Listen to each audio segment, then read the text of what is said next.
Stigma still exists around mental health. People always want to be at the top of their game. They always want to talk about their achievements. It's very difficult for us to share our worries, our sadnesses, the places that we feel like we're incomplete. There's no place in the world where individuals with mental illness are seen the same as individuals without mental illness. It was more taboo previously. People were afraid to get help. And now I think we're sort of turning a corner. What I've seen is people feel more comfortable asking for help. People feel more comfortable talking to someone. The idea of therapy isn't such a kind of remote, kind of weird thing for a lot of people. So as a school psychologist, we are making it very normative for students to be talking about emotions, perspectives, empathy, and their own mental health and the mental health of others. We went from a point in time where it was almost taboo to talk about mental health, particularly in the workplace. And now I think we've reached a point in time where folks understand, gone are the days where we can be viewed as just a worker or just an employer, and it really does need to be, for good reason, some consideration around mental health. The more that the military and veteran community has promoted resilience and accessing supports when needed, I think that has increased people's interest and ability to access care when needed.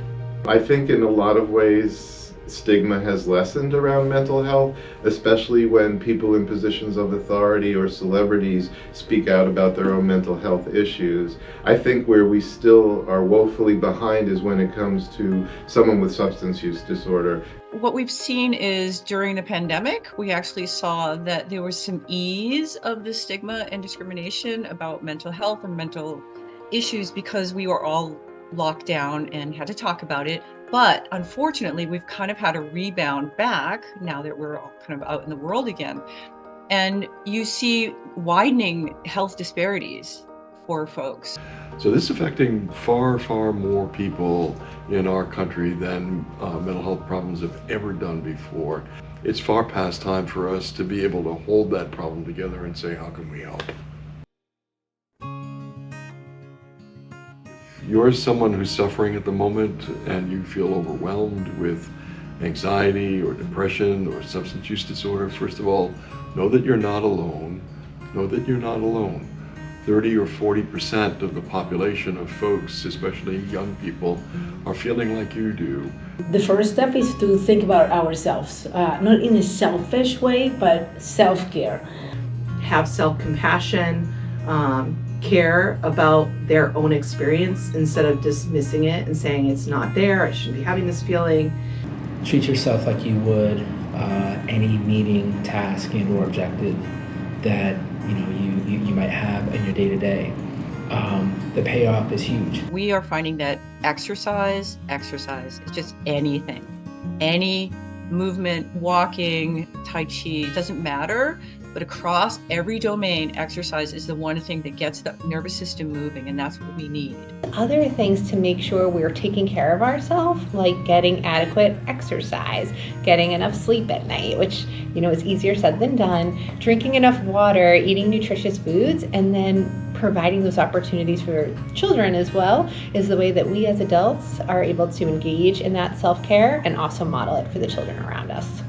Take a few deep breaths. And no matter what, look for joy in the everyday. What little thing makes you happy? I think we forget to do that because we're connected to our phones, to our computers, and to the rest of the world. When we turn all that off and just simply be, I think we can find rest. Research says that contact with people are the number one reason that for resilience, better resilience, it lowers our risk for vulnerabilities. Recognize that there's always something you can do. We all have mental health. It's part of being a person, part of being a human. seeking support from your friends, seeking support from your family, but also seeking professional help. Reach out for help. Wherever you can find that help, reach out for help. It doesn't have to be a professional. It can be a friend. It can be a parent. It can be someone in school that you trust, someone in your life at work that you care about and whom you feel will respect who you are as you struggle. So reach out if that's the case. So care for yourself, address our emotions, and be open to counseling and therapy aside from community.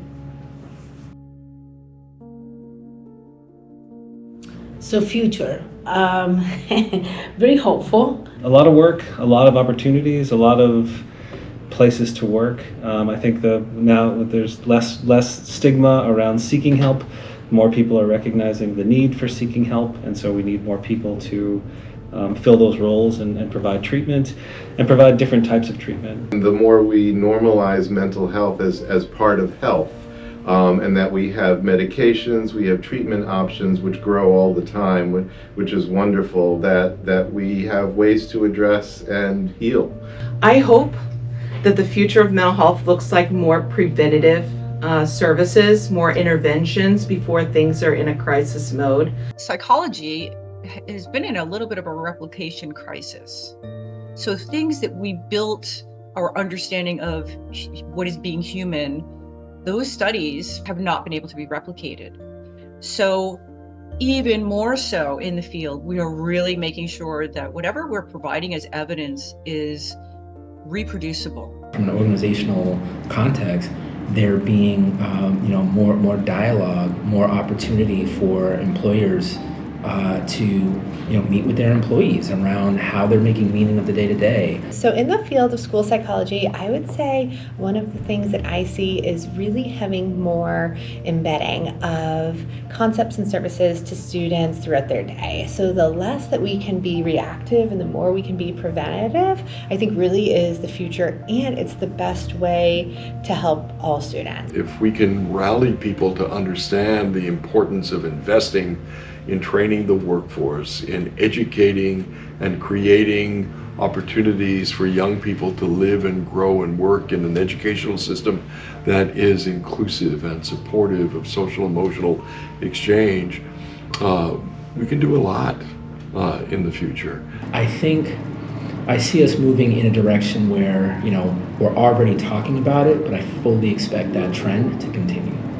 But I'm very hopeful that we're getting to provide a space and a space to hold all our people who suffer from a wide range of mental illness, emotional illness, and it can be lonely.